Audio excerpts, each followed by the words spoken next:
Alright, we'll give everyone the standard couple minutes here. Let people file in, get on the stream, etc.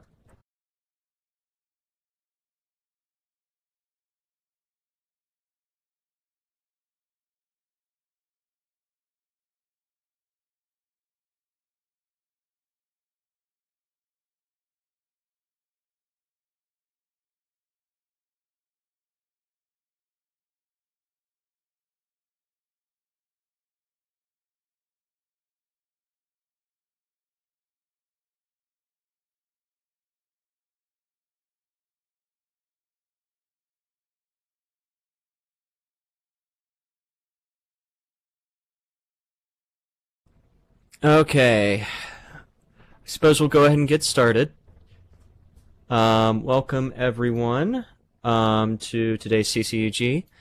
Sorry everyone for the Saturday one. I had a bit of a family thing come up, so I had to cancel. I know that was super last minute, but y'all know how it is. Let's see, announcement-wise, development on 2025-04 continues. We're trying to nail down the @mention or @name feature that's getting another go-around with UX right now. So a few decisions are being made around, for example, getting like a audible ping or something like that whenever someone @s you in chat. So that is still moving along. glTF is a lot of unraveling of a lot of string right now. Basically going through the code base, the model importer code base. Turns out we do a lot of things inside of the actual model preview to determine eligibility to upload. We're also fixing a few transform issues. Sometimes test models will just end up coming in way too small. Sometimes they come in way too big. So we're trying to go through and diagnose a few things. If you guys have any specific models you'd like me to test, please go through and post them in the Discord and the Content Features channel. Feel free to ping me in there just to make sure I see it. We're finding like a really mixed bag of models that work and models that don't. So, what else is going on? Hover height. Increased hover height is now in 2504. If you can find a build of 2504, you can now mess with that. So that should be good. I believe we did a server wall with that feature. Does that sound about right, Kyle? Yeah, that's correct. Anything that is listed in the Blue Steel regions or pre-flight, or there's a Second Life snack channel out there, will have support for the increased hover height. So increased hover height, it's out there now. Assuming you have a supported viewer. We're currently trying to decide what the next release is going to be and what the specific priorities are going to be. We may back off a little bit on release cadence, largely just to kind of, give us, more time to breathe and really consider what would be a substantial release for you guys. So, for example, we have the Main C work that we were originally going to slate for our 2025-05 release. Is there anything else we can get on top of that to really make that a worthwhile release for people to download? So we're having those kinds of conversations. Stay tuned. Oh, hi, Philip. Hey, everyone. Thanks for joining us, as always. All right, so with that, I think we'll go ahead and open up the floor.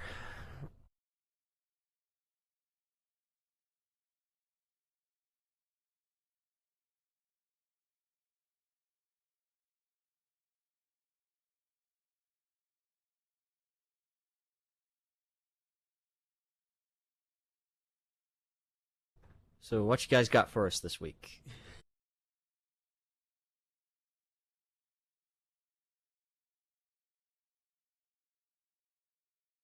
Alright, so we have a canny here. Make appearance height equals prim height. Ever since Viewer 2 was released, I'm just going to read this out loud. for the audience. Ever since Sphere 2 was released in 2010, Second Life's avatar height has never been accurate or equal to prim height. Okay, that's interesting.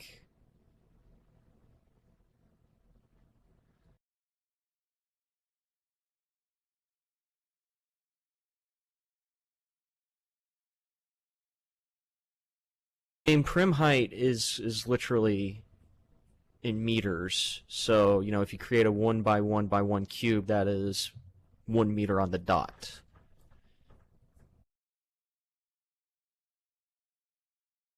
Yeah, I think this could warrant some investigation, for sure. I will bring this up in triage. Thank you for shooting that my way. I'll just go through and copy and paste this.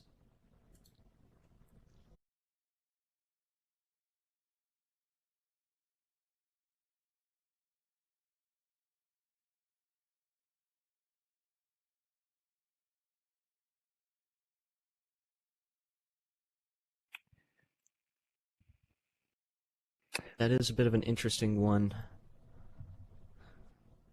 I don't know if you saw the request schemes. In scroll back, there was a request for more information about glTF model import.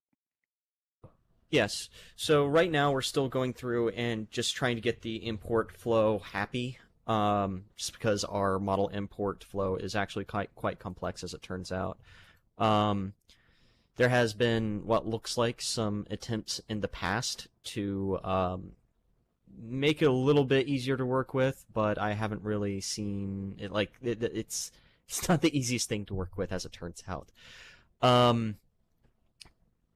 Right now, we're still targeting our MVP as you can do what you can do with Collada, but now you're using glTF as the medium.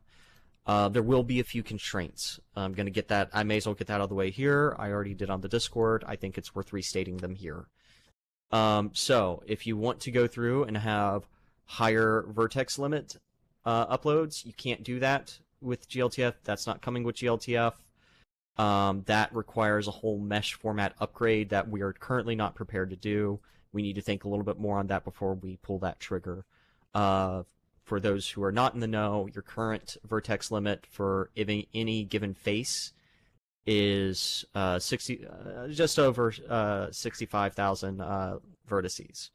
That limit will still be the same with the glTF mesh import. So please keep that in mind.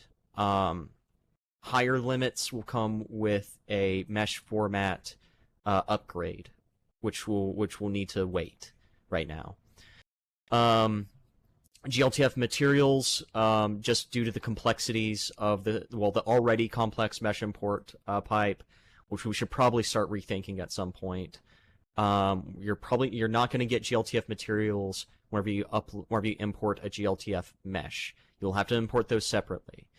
I did look at what the pathway to that looks like, and it's not really trivial.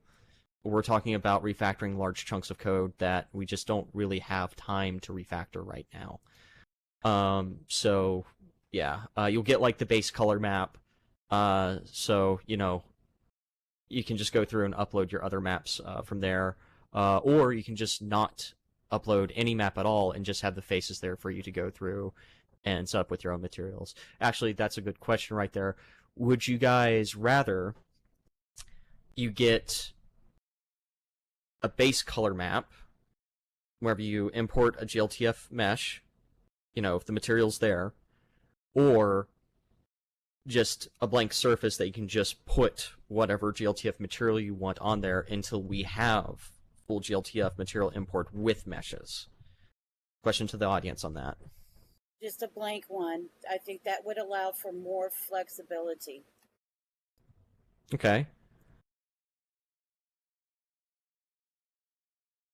Also means we can focus more on actually on making glTF mesh import about as fully featured as we can. So, you know, we don't have to put all that much time into the material pipe.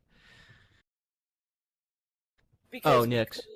Oh, I'm sorry. Go ahead, Jesse. I'm sorry.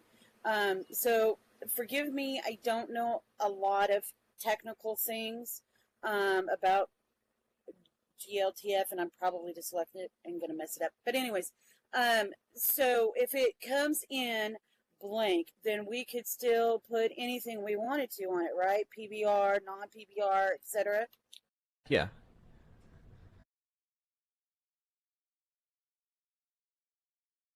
So you'd still be able to go through and slap whatever materials you want on it, just like you can already today with meshes. I don't foresee us ever changing that part of our content import and authoring flow. Oh, and Nick's, for reference, the question was, given that the path to having full glTF material import that happens whenever you import a mesh, specifically when you import a mesh, it's looking a fair bit more complex than what we really have time for. So the question I asked was, do we just give you the base color map and that's what you get when you import, or does it just come in blank and you can assign the material later?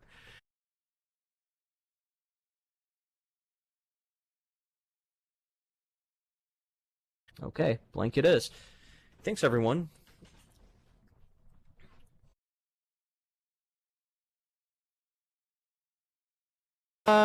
It looks like there was an intention to make that work under Collada, but it just never quite worked for one reason or another. I think a really, really long time ago, I had all of one mesh ever come in with textures through Collada.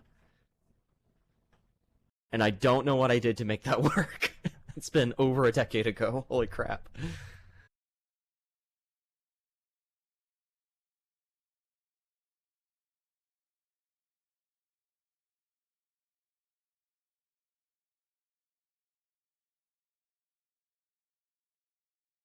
So the question is, how many textures can you use with glTF? It's really more faces. Each face corresponds to a material, basically.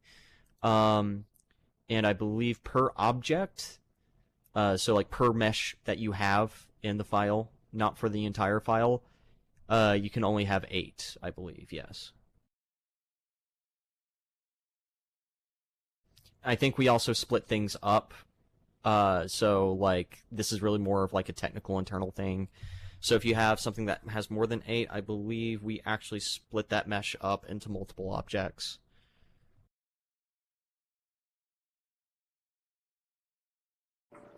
Hey, I had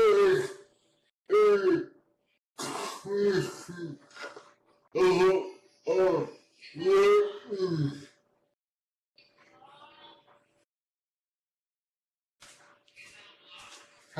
Are you talking to us? I'm in the middle of eating. Let me finish eating.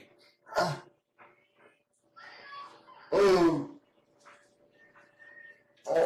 I mean,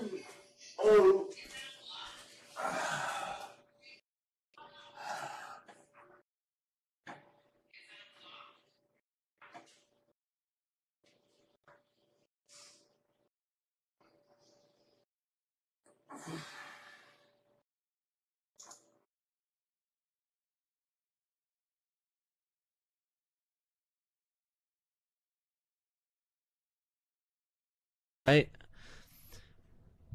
Let's see. Just scrolling up. Just finding more questions in here.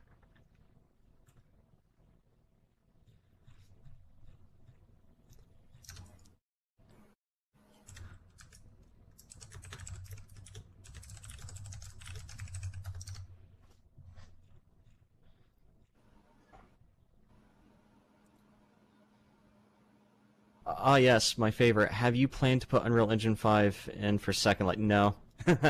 No. That's not happening. That's probably never happening.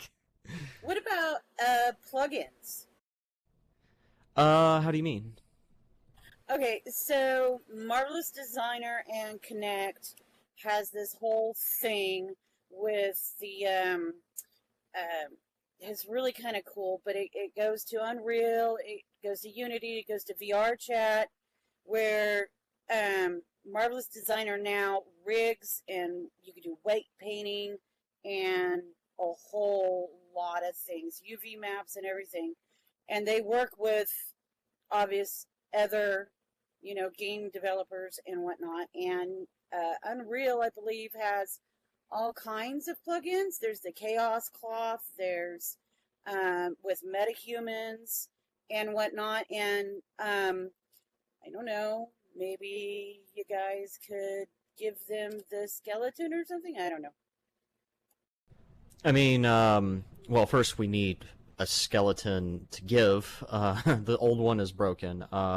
That's actually something I did do some asking around. I know there's a few people here who are asking about that.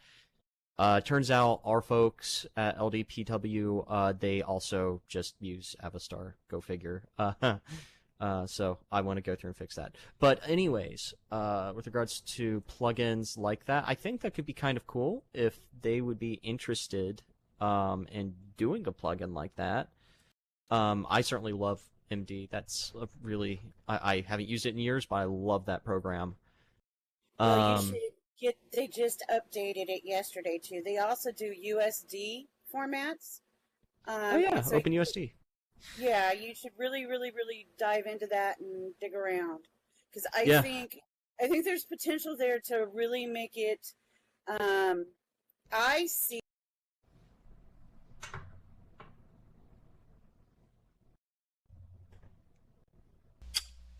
Jessica, you just cut out. And if they're selling it, then somehow you guys do magic in the background and you make it so that with the Marvelous Designer plugin or something, any clothing can be then auto-fitted and rigged to that character.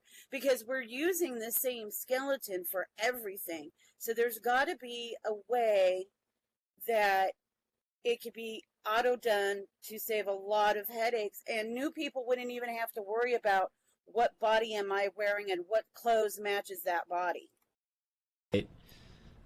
Well, I mean, pipeline tooling is something that I think is something that we could really use some exploration around. I mean, for other platforms, you can just boot up Unity, and as it turns out, that's not a very scary experience. So at least no more scary than trying to get started in Second Life and Blender. So it's definitely an interesting thought.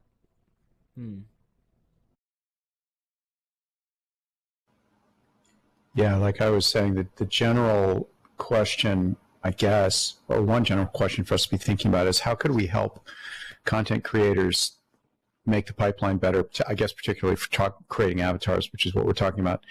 The question that sticks in my mind is what common tools other than Blender are so widely used that we could really make a positive impact by, as you said, like is one of the asks making a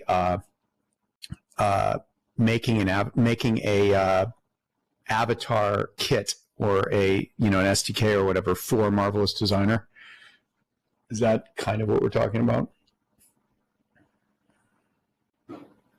Eanes, you probably know the answer to that better than I do.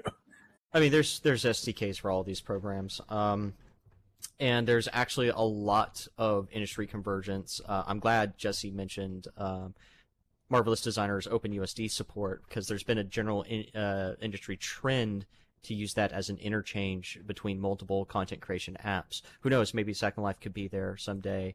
That's definitely, I think, something that's worth discussing, particularly, for big builds and being able to sync up like what you see in the viewer with what you see in Blender and stuff like that. That's a very big conversation, though. Definitely goes well above and beyond what we're currently targeting with glTF.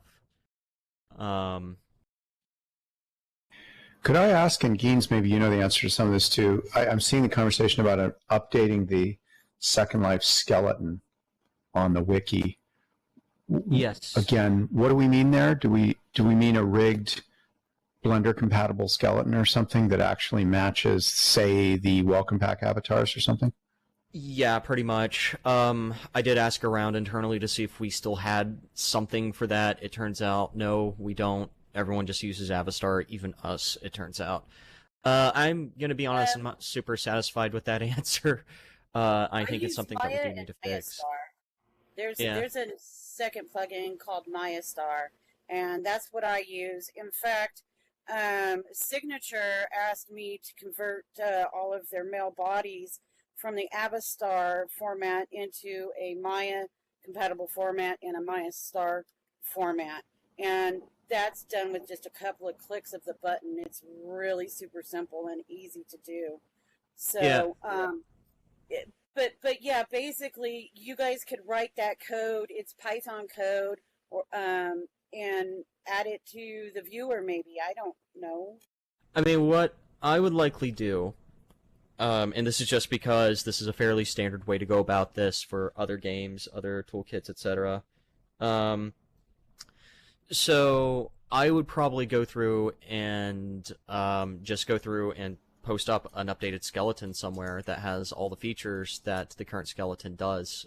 Just let you be able to download that, like either as an OpenUSD file, a glTF file, really whatever, just so you can use that as reference. If you use other tools, that's fine. I mean, we're never going to go through and tell you not to use other tools, especially not for how complex our rig is. But yeah, just use that basic skeleton that you can get started with as your starting point.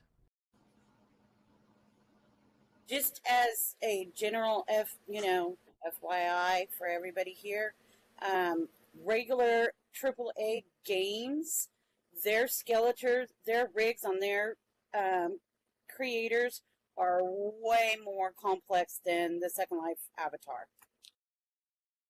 Well, for other platforms, our rig is actually quite complex compared to those. Usually what people target, if you're starting like a virtual world platform, is the Unity humanoid rig or the Unreal equivalent. That's what a lot of people will go for.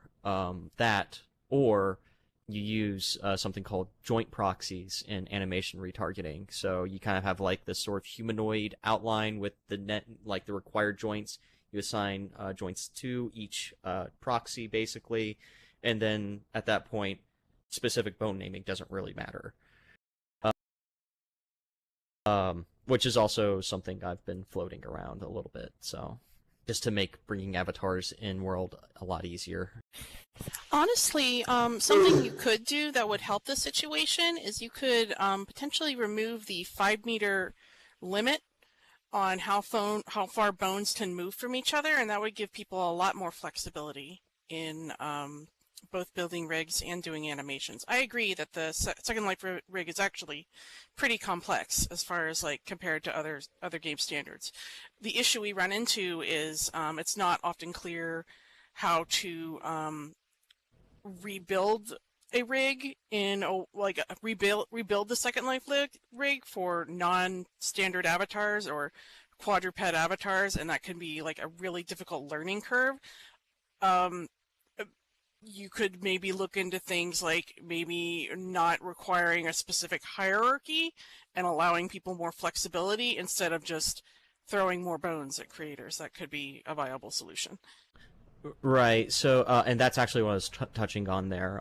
So, like, if we allowed for, we call it custom rigs. So because you're not using the standard Second Life rig anymore, custom rigs would require some sort of joint proxy system on top of it. That's largely just to make sure existing animations can continue to work in some shape or form.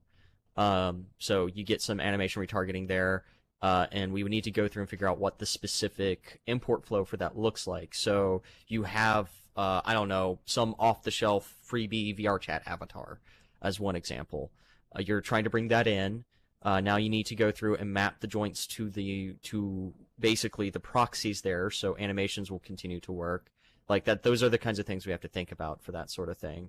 It's not off the table, just to be clear. I'm just giving you a description of the complexities of the problem of doing that right this second. I think there's merit to exploring this. I mean, everyone wants to be whatever their chosen identity on the internet and in virtual worlds. So they want to be that, and they don't tend to like having to rebuild from scratch wherever they go. So, just a question when it comes to the QA for things like the welcome pack. How extensive or how big is the team that does that? Because it took Be Creative over there and I separately, hive mind, about 20 seconds to work out where they'd put the new fingernails for the new welcome pack body and work out how to hide them, etc. But if you don't hide them, you end up with copyright branding all over the fingernails if you dare to wear another skin.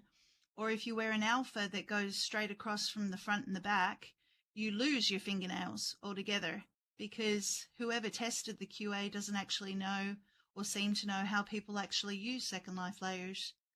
So it's a big hole, quite literally, in the process, and would probably need to be addressed at some point. Also the fact that it pulls your chin down about 1/2 meter as soon as you put on another head that's not in the welcome pack. So some stuff was missed. I'm looking around. I don't see anyone from LDPW here, because I mean, how they QA things over there, we're usually not a part of that process, so I can't really speak to it. I can speak a bit to it. Go for it, Cosmic. So I heard that there's been a few issues with the Avatar welcome pack, and I think also some of the creators have proactively reached out with information, but overall it sounds like there were some issues with the welcome pack, and I don't know about the layer issue. That's the first time I've heard of that. I think that sounds like something potentially more complex. So what that they did was Go ahead.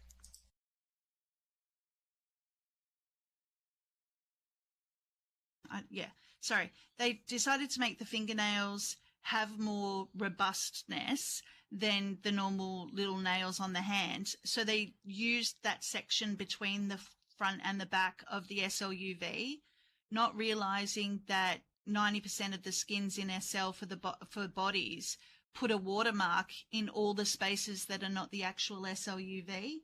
So if you put a different body layer on, you've got a branding watermark going across the fingernails.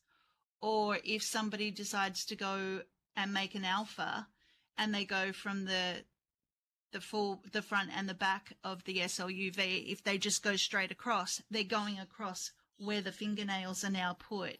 So they've utilized a space without thinking that that space is actually currently used by 90% of other things, and it just wasn't caught in the QA because I'm guessing they weren't looking at other things. They were only looking in the welcome pack, I guess, is the way. Okay, that makes a lot of sense. Yeah, I think I think the intent was definitely to, like, part of the intent was like to have a certain level of compatibility with what's on the market. But yeah, I can pass this along. Thank you for pointing that out. No problem. Just if everybody's complaining they've suddenly got holes in parts that they didn't mean to, that's probably why. I must say, I'm sorry, Philip. Yeah, I must say, from my perspective, this is helpful. One of the things I'm just pondering, and we've talked about it a lot internally, is that we really don't have, we have no one internally full-time on avatars.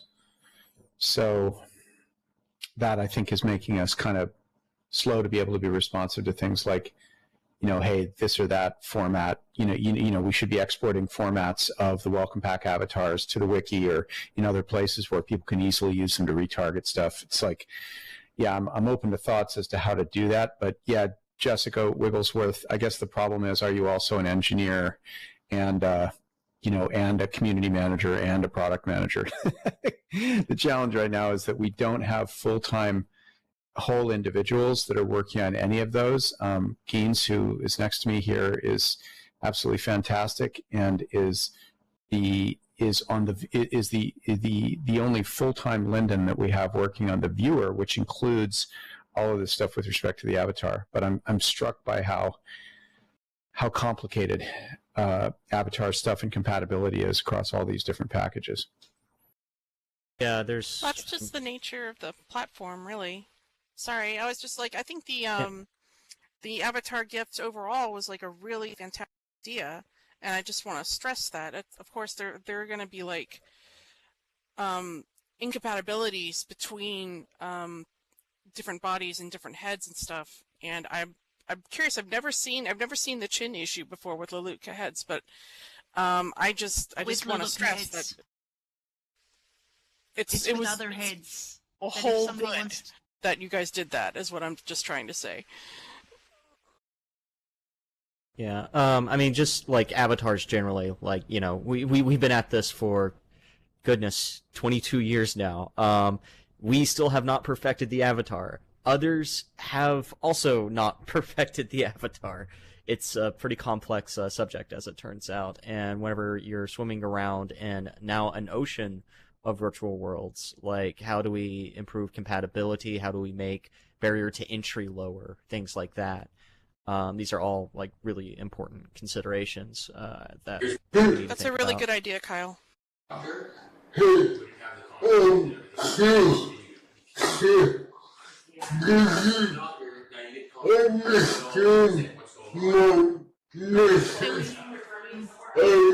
We can't quite understand you, Cody.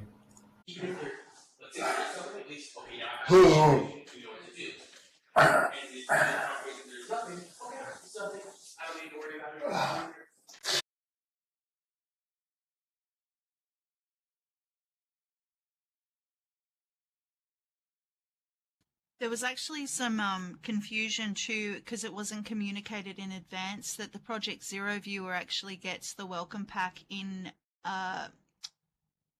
what's it called? Thumbnail sort of view, where they can actually click an image and change outfits. But in regular viewers, it's in the library, which means it just completely multiplies as many times as you click on it if you don't actually just copy the folder and paste it into your main inventory. So that just means things are going all over the place and increasing confusion. It would be nice if they were just outfits in the outfits folder.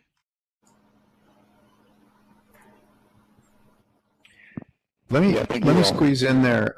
Cody was kind enough to actually text me his question here. I'm going to repeat it and see if it makes sense. Cody was asking, can you make a lighting block, and then somebody else, Bryce here, said you mean to keep it from lighting up a specific area. I think Geens, that was a question. A lighting block. Is Cody maybe asking, can you make a volume which blocks external lights on the inbound or something like that? Sounds like it. There are some ideas floating around in the broader industry.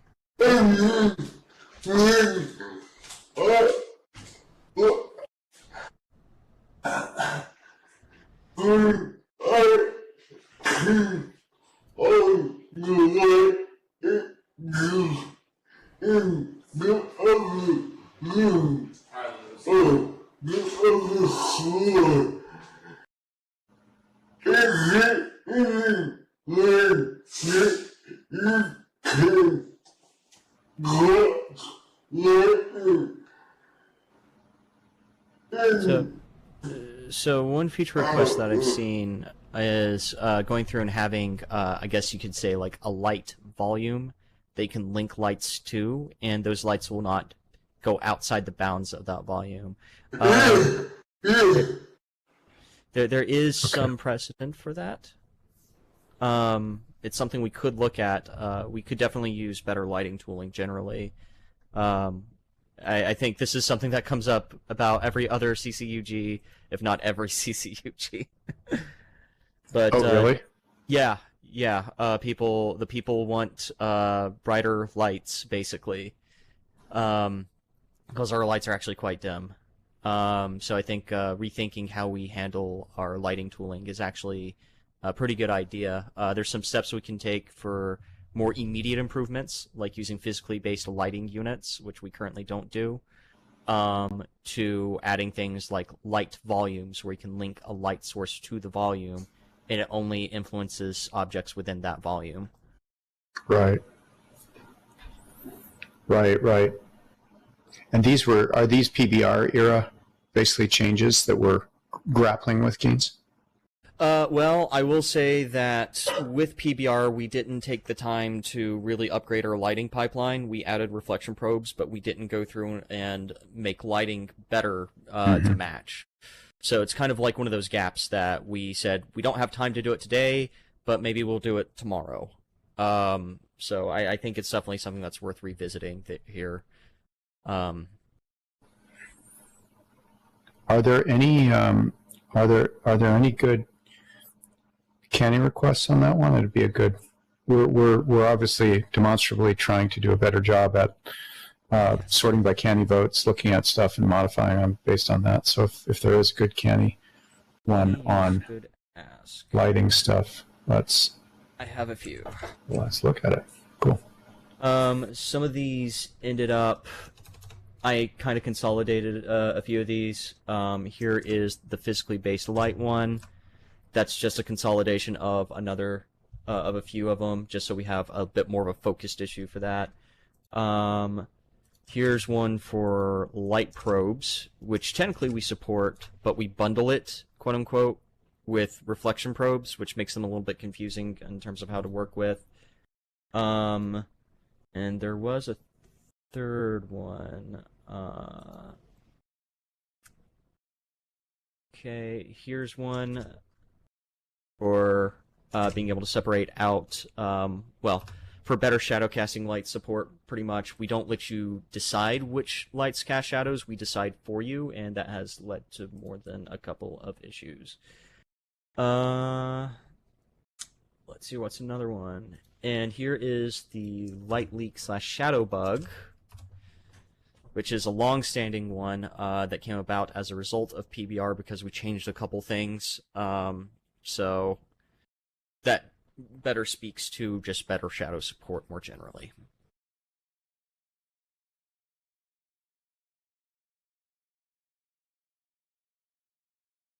Thank you. I will see if I can find the light volume one. I'll probably post that one somewhere internally, but there is one for the light volume idea. I'm pretty sure.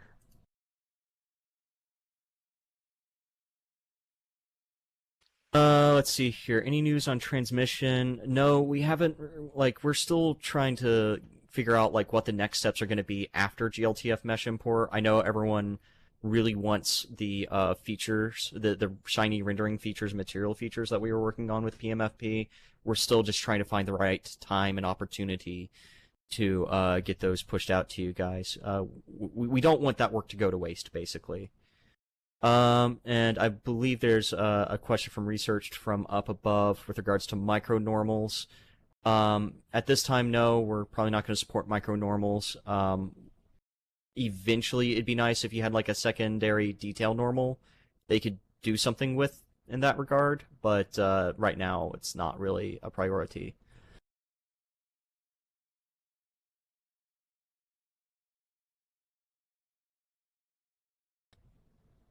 Let's see, I'm just scrolling up trying to find if there were any questions I missed.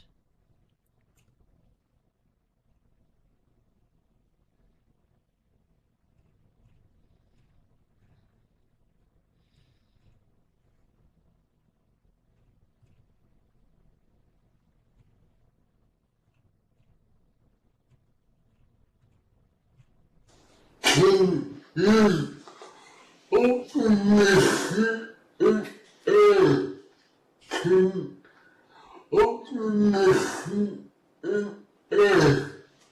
Opening sea and air. Air. Can you do that? I'm not. Opening sea and air. Air. I'm not 100% sure what you mean by opening sea and air. I need island and I can't get out of it. What?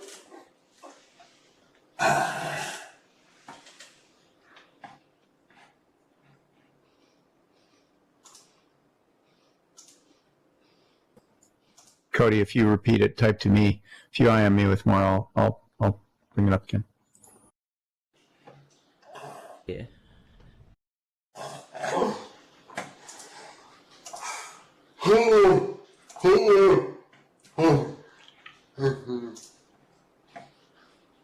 Oh, okay, Cody. Am I correct in saying, as Sarah said, that you're talking about, yeah, filling in empty space sims in places where there are not, so that you could, for example, just transit through them with a boat or an airplane or something like that?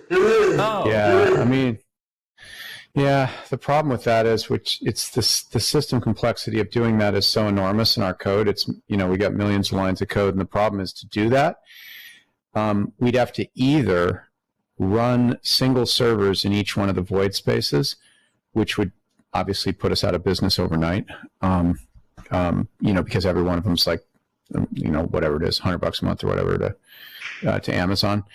The alternative is obviously to build mega regions, but the trick, if you think about it right, is that those mega regions need to sit on top of existing regions or something, because otherwise you have the protocol for cross-region communication at the boundaries, and you no longer have cardinal boundaries. Every programmer here can imagine the horror of going from having, one neighbor to your left to having between 1 and 600 neighbors to your left or something. So the trick is that we don't have, we just didn't code Second Life that way, so that we could use large, so that we could have regions of different size adjacent to each other.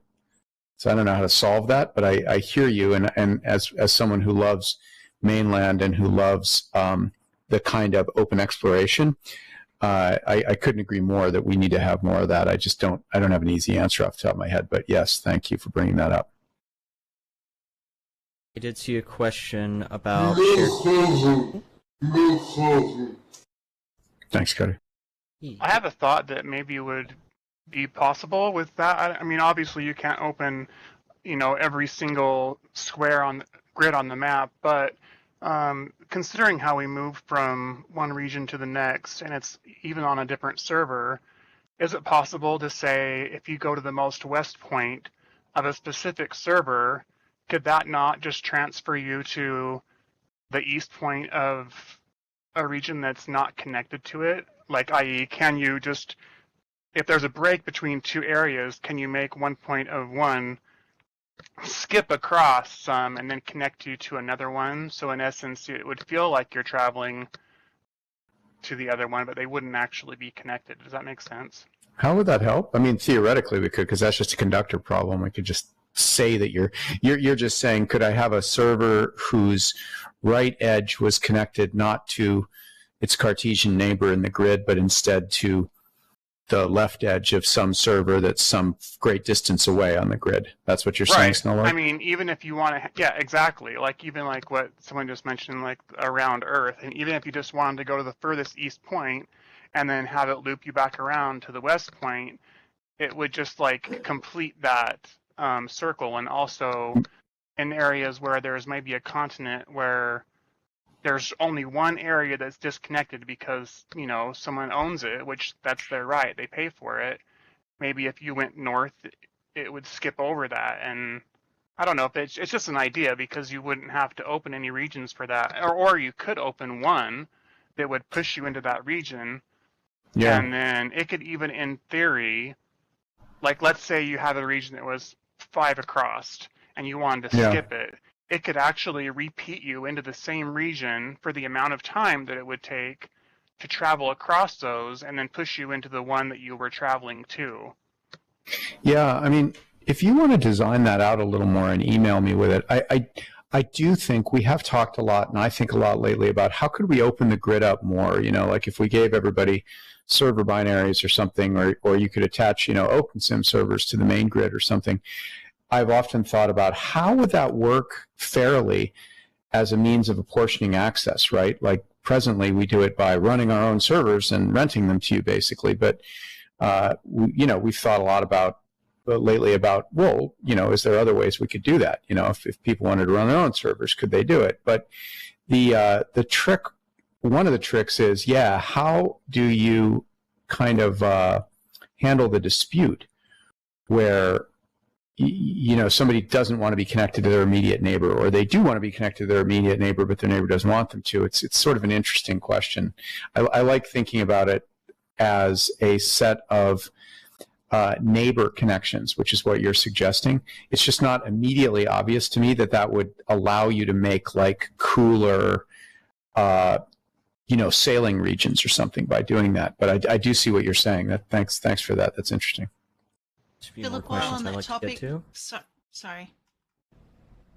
Yeah, I'm sorry. We're getting close to time. I just want to try to get to as many people's questions as I can here. I apologize. Let's see. So, fixing screen space reflections. Yes, it's something we got to do it at some point. Like we keep that feature disabled by default for a reason. It's because it looks quite broken outside of, like, on the water specifically. So we definitely need to make some fixes to that. Then there's this one by Aries Viper. So I will put it here. I'm just going to read it out. So I'll put it here for consideration. As in regards to mesh uploads, I do know that they do require having the same materials assigned to even be uploaded. But, okay.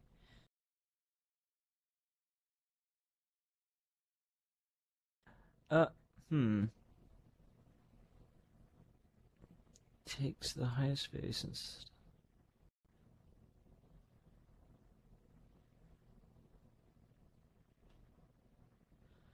oh, okay, you're just kind of putting that out there for people. And as far as game control, we don't have an ETA on that. Last I checked, it's still tied up in UX, so like whenever we have something to announce about that, we will. We definitely don't want to let it sit there and bit rot. So, VR support.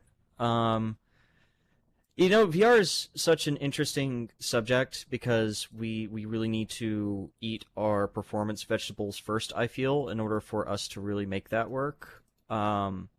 My opinion on that has changed a good bit over past year or so with regards to it. I don't know. Philip, you want to talk about the possibility of VR? I'd say a bunch of things. One, I certainly wouldn't rule out the possibility of us doing VR at some point in the future. We've done a bunch of internal prototyping on it and have various internal prototypes that actually do render Second Life in VR. That said, like Dean said, a couple of points, right? One, performance-wise, we would just make everybody throw up. Because Second Life is designed to allow you all to basically build as many triangles as you want into a scene. And so the problem is VR clients can't render those at a high enough frame rate to keep you from being nauseated. Look at VRChat, for example. They've had to put much more stringent limits on the complexity of objects that are in a scene. So we kind of have to figure that out. Another option I would say is that I think another really exciting direction is to do VR but without the headset on. People have heard me say that before, but let me just say that it's one of the research areas that I think is really important and that good work is being done on, especially with new AI stuff. And that's basically moving your avatar and moving your camera even to match what your real body is doing, but without having to wear a headset. So that's another area that I'm excited by. And then the third thing I would say is there's a practical problem, which frankly, if there was somebody out there who was a highly skilled C++ engineer with an interest in these matters, it might be an interesting thing to talk about, which is we have to transmit our joints live to each other. So our avatars have to transmit all their joints to each other, or you can't do VR because you can't see other people can't see you moving. And so people often forget that last component of it is actually the one that is probably in some sense the most work. So to transmit our joints to each other, which we're not presently doing, we have to do a major rewrite of the avatar protocol transmission interest list system to do that. So that's kind of that's the big one that keeps us from getting to VR more easily. But like Ian said, I think it's just also tough to judge how generally appealing VR is. VR chat is wonderful. We love them, and we love going there. VR chat's about the same size as Second Life, so it's kind of interesting to wonder about like why that is, and how many, can the world get bigger if you do VR or not? It's a head scratcher, which is why we haven't done more. But anyway, that's my small sermon on that. Those are, I think, the issues. I just love that you touched. Oh, sorry. Go ahead. Well, my question was actually somewhat related, because what you were describing is perhaps a future hurdle to what I was wanting to propose, which is I have I know during GDC, I spoke to some of you about Second Life's animation system and improvements to it, and I was told to put together something to go on the feature requesting. And my question was basically, there's 3 major points. Do you guys want me to split these into 3 different issues, or do you want them all in the same feature request? But I mean, I guess my question would be how, because we will generally advise against making mega requests where you're asking for multiple things in one request. If you can go through and split those up into multiple requests, if they're individually shippable items, then yeah, absolutely, go through and break it down for us. I think one of them is actually individually shippable. 2 of them are pretty well related to each other, so do that. The point I was making was, I feel like animation streaming, basically based on talks I had with Mojo a year ago almost, he said that animation streaming was pretty well out of Second Life's capability, and we were trying to find at the time puppetry was still active, and we were trying to find a solution that would allow us to not only fix animation desyncing, which is a major problem for people like us who make mounts, or people who do videography, but animation streaming was one of the solutions, but it seemed like that was outside of Second Life's capabilities right now, and that's what was really keeping VR from being implemented fully. That's the point I was getting to. I apologize for rambling. There was some, during puppetry, there was some preliminary work with animation streaming, and we hadn't really defined a protocol or any sort of a protocol or even an architecture to go underneath it. But there was some thought being put into it. Yep, right. We started down that road. The trick with joint streaming is it's got to work at scale, such as this meeting. There's just a lot of concerns about it being done well. We actually, as you can imagine, we did a lot of this in high fidelity. So high fidelity, which is a completely different code base for a virtual world, had joint streaming built into it from day one, because it was headsets on, from the beginning. That's what it was for. But yeah, like Ryder was saying, it's a complex topic, and in my opinion, it's something that we wouldn't release unless we did it perfectly. And to your point, Mira, I think, yeah, it would also allow the live transmission of real-time animations from one person to everybody else, as opposed to essentially shipping a file reference and then saying play on that file, which is what we're doing right now. All right, we're getting a bit down to the wire here. We got, let's see, 4 more minutes. Unfortunately, I do have to cut it at time today. I have a few things I need to get to today, so. Sand instead of water. Sand instead of water. You mean having... Why can't the surrounds around a region be a choice? Why can't it be soil or sand or, sorry, Sarah, everybody doesn't always need the water, but do you know what I mean? Like, if you have a region and you want it to be a desert, why does your water have to be water? Why can't it be sand? It's just a texture, right? I think the interesting one on that one, Sassy, would be to write a feedback with sufficient detail that others could opine on it. I think the problem there is that would certainly be a lovely idea for us to do. You're just talking about not rendering the planar water surface, right, that you see rendered, beyond the extents of a simulator. The question, though, would be what would be a minimum. Yeah, but I'm just saying the question would be the minimal implementation that would be acceptable and useful to you and others. Like, for example, would you want the ability to change the tiling on the texture that is extended to the horizon? Would you want to change its height? Would you want to change its lighting? Would it have reflections? Would it have screen space reflections like Gaines just talked about? I think that the trick is getting down to the details of something that would be useful to everybody, as a means of, repainting the outside, basically. So if you want to do if there's a feedback on that, I think it'd be interesting to talk about. But the thing that would drive it in my mind, Sassy, would be if one of our team, if Gaines said to me, "Hey, I can do that in 6 hours, and we can just ship it as a new feature, change the boundaries, and it works well enough for everybody to make good use of it," I'd be like, maybe we should do that.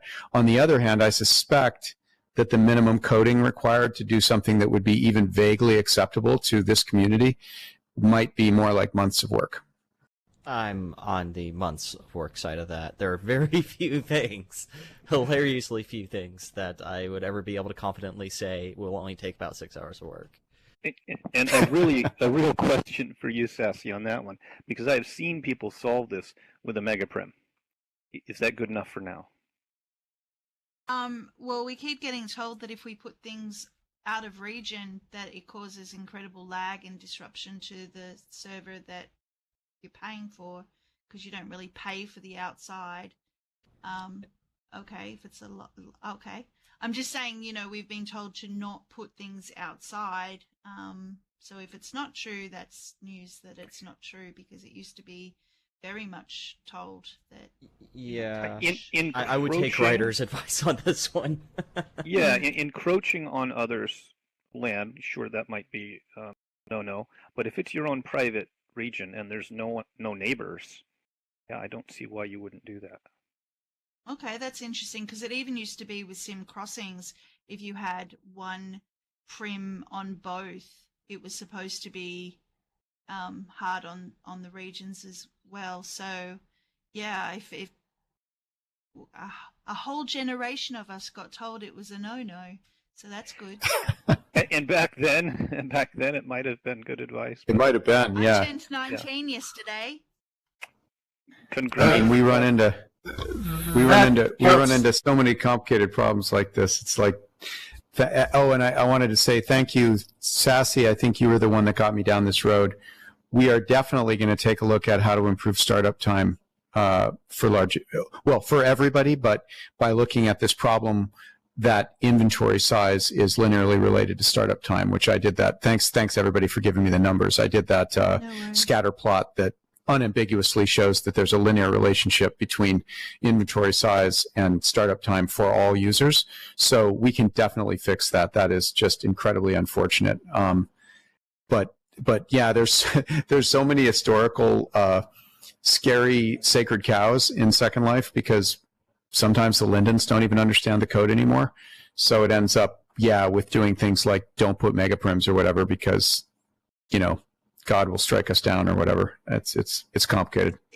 It's actually funny. But, the whole yeah, reason I'm sounds here like on try Sassy today is because I couldn't log in Sassy Scarborough, and I kept crashing when I was logging in, and I actually sat there and went, if they're messing with my inventory, there's going to be trouble. No, we're not. But on that topic, by the way, we think we have a fix for the not being able to log back in. When you crash or when you have a funny log out and you can't log back in, and you have to do that stupid thing where you have to log into a different region and then teleport back to this one. We think we have a fix for that that's rolling out on the main grid right now. So we'll see. Awesome. Thanks to others who helped me debug that one. It was one of the first things we ran into, or one of the first things I saw when I came back. That should be on Blue Steel as of yesterday. So thank you, Ryder. Cool. That's where it is. Yes. And so hopefully all the RCs next week. The good news is the investigation we've done suggests that about 3,000 people a day are affected by that problem of not being able to log back in after a crash or a bad disconnect. So let us see if we actually manage to get that completely fixed. That'll be a nice thing to celebrate. But that, and then next we'll look at this inventory startup time thing. I mean, I'm sure everybody here would agree, like, would you like us to take 15 or 20 seconds off your startup time, or would you just not care?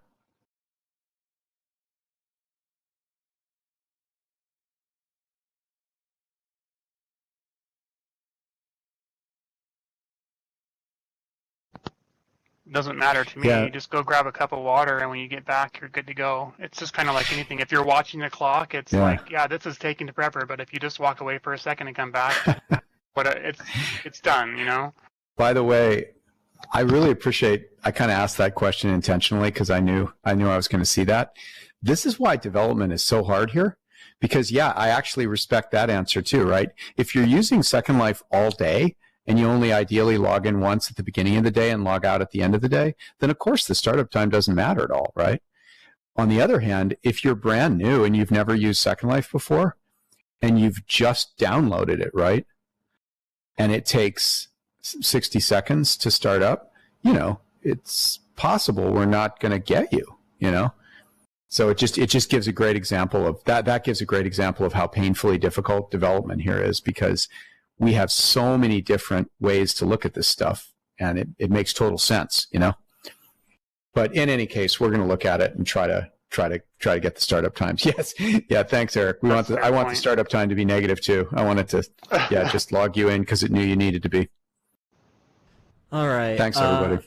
Unfortunately, I have to bounce. Thank you, everyone. We'll see you again in 2 weeks.